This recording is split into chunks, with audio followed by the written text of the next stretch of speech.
Assalamualaikum warahmatullahi ta'ala wabarakatuh.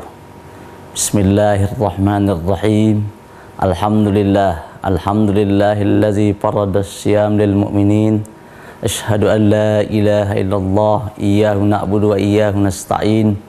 Wa ashhadu anna sayyidana wa nabiyyana Muhammadan abduhu wa rasuluh wa khatamul anbiya wal mursalin. Amma ba'du.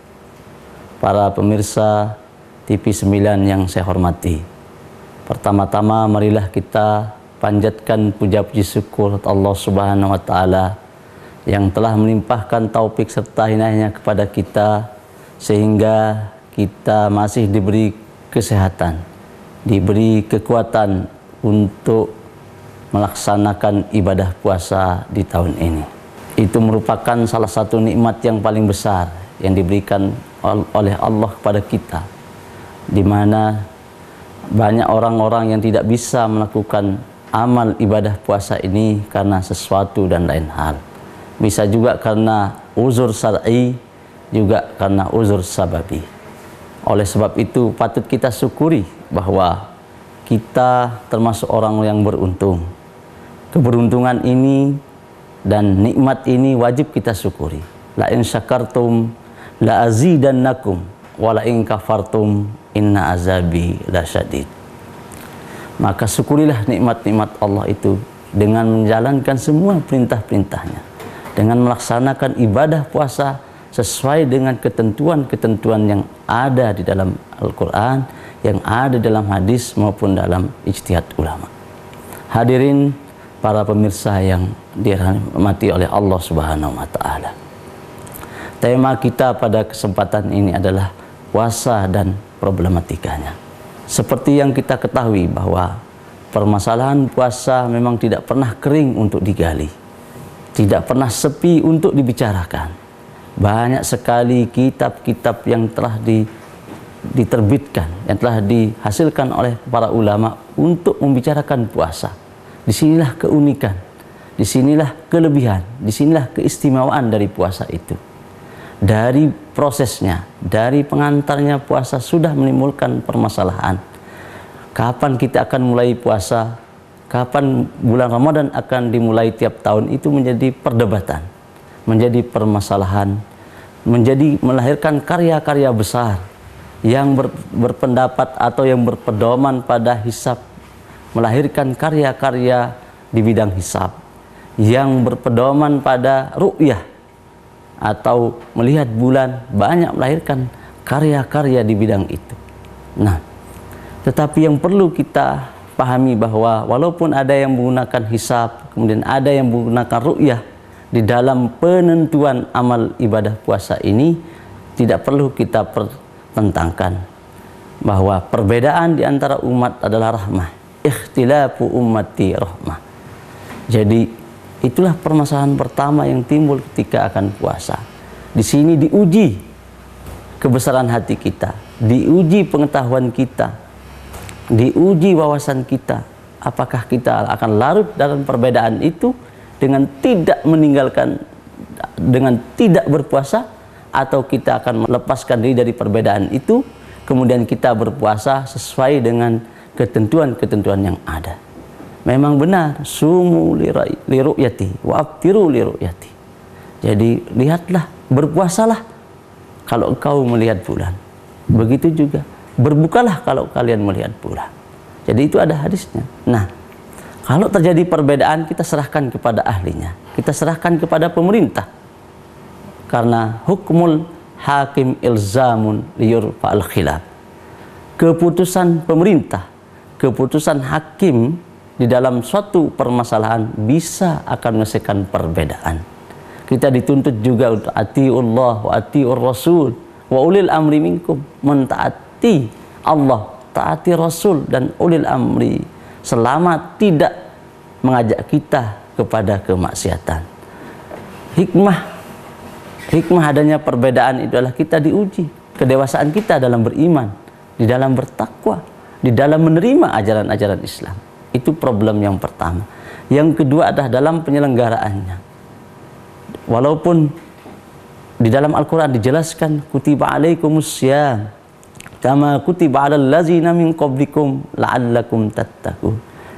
Kemudian dilanjutkan dengan ayat ayyaman ma'dulah, bahwa puasa diwajibkan kepada kita sebagaimana umat-umat terdahulu pada hari-hari tertentu. Nah, itu bagi yang dalam keadaan normal, dalam situasi normal.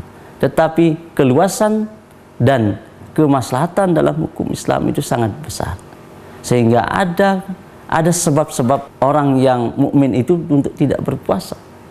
Faman kana minkum maridun aw ala safarin. Jadi barang siapa dalam perjalanan atau dalam keadaan sakit, maka dia bisa mengganti puasanya pada hari yang lain. Walaupun memang wa antasumu khairul lakum, walaupun berpuasa itu lebih baik kalau dia tahan, tetapi Islam salah satu sendi dasar, salah satu prinsip dasar di dalam Islam itu adalah untuk kemaslahatan bersama, untuk kemaslahatan manusia. Yuridullahu bikumul yusra wala yuridu bikumul usra. Jadi ada prinsip yang namanya rukhsah di dalam Islam. Bagi yang sakit, bagi yang dalam perjalanan, maka dia bisa untuk tidak berpuasa.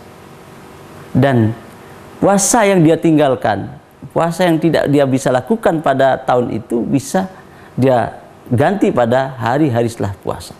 Nah, ini adalah problem lain dalam ibadah puasa. Nah, kadang-kadang ini menjadi permasalahan di masyarakat. Kok sebentar-bentar perjalanannya kemudian membatalkan puasa, tidak mau berpuasa. Nah, di sini kita wa antasumu khairul lakum. Kalau memang kuat untuk berpuasa, maka berpuasa lebih baik. Karena seperti kita ketahui bahwa banyak hal, banyak hikmah yang terkandung di dalam ibadah puasa itu. Kemudian kalau ada yang meninggalkan puasa pada tahun lalu, kemudian sampai datang puasa yang baru, kemudian tidak bisa mengqadanya, tidak mampu mengqadanya, maka Allah juga memberikan jalan keluar. Jadi memberikan solusi, yaitu dengan membayar fidyah. Kalau tidak mampu dengan berpuasa 2 bulan berturut-turut, maka dia harus memberikan fidyah, memberikan sedekah pada fakir miskin. Nah, itu hikmah. Walaupun ada permasalahan, ada problematika di dalam bulan puasa, di dalam berpuasa, ada juga hikmah di balik itu. Fa inna ma'al usri yusra. Di balik kesulitan itu ada kemudahan. Kemudian yang jadi permasalahan yang sering dipertanyakan adalah, kalau puasa ini akan mengurangi efektivitas, mengurangi kinerja kita, saya kira tidak. Ya, bahwa beberapa penelitian mengatakan bahwa semakin banyak kita berpuasa, semakin sering kita berpuasa dalam setahun, maka efektivitas dalam kerja. Teman-teman yang kebetulan di perguruan tinggi, kebetulan yang di lembaga penelitian dan sebagainya sering mengalami itu. Jadi dia tambah berpuasa, tambah efektif kerjanya, tambah produktif, karena dia tidak disibukkan dengan hal-hal duniawi seperti makan, minum dan sebagainya. Jadi tidak benar bahwa puasa itu mengurangi produktivitas, mengurangi efektivitas kerja. Nah, problem yang lain adalah terkait dengan berakhirnya puasa, di mana kita kadang-kadang ada yang 29, ada yang 30. Nah, di sini kembali lagi kepada keputusan umara, keputusan ulil amri yang di antara kita. Jadi untuk menjaga persatuan, karena nilai-nilai dalam berpuasa, kemudian ada lapar, ada sedekah, ada zakat, ada fitrah dan sebagainya, itu sebagai bentuk implementasi dari hablum minan nas kita, yaitu bagaimana menghargai orang lain, bagaimana menahan amarah, bagaimana membantu atau kemudian bersedekah, berinfak pada orang lain. Jadi banyak hal-hal yang perlu kita pelajari sehingga kita memahami dengan utuh yang namanya puasa. Dan kita yakin, para pemirsa yang terhormat, bahwa tidak ada syariat itu diturunkan untuk memberatkan umat manusia. bahwa innal ahkam al-islamiyah syuriat illa limasolil ibad. Ibnul Qayyim al-Jauziyah mengatakan dalam kitabnya Ilamul Muwaqqi'in bahwa dia mengatakan bahwa sesungguhnya syariat Islam termasuk syariat puasa memang diturunkan untuk kemaslahatan manusia, bukan untuk memberatkan manusia. Oleh sebab itu, marilah kita amalkan ajaran Islam. Marilah kita laksanakan puasa ini dengan sebaik-baik puasa, dengan sebaik-baiknya, dengan sebenar-benarnya. Karena janji bagi orang yang melaksanakan puasa adalah muttaqin, sebuah derajat yang paling tinggi di hadapan Allah Subhanahu wa taala. Inna akramakum indallahi atqakum. Sesungguhnya orang yang paling tinggi di hadapan Allah derajatnya adalah orang yang bertakwa di antara kalian. Mudah-mudahan uraian pendek ini bermanfaat bagi kita sekalian. Amin ya rabbal alamin. Wabillahi taufiq wal hidayah. Wassalamualaikum warahmatullahi wabarakatuh.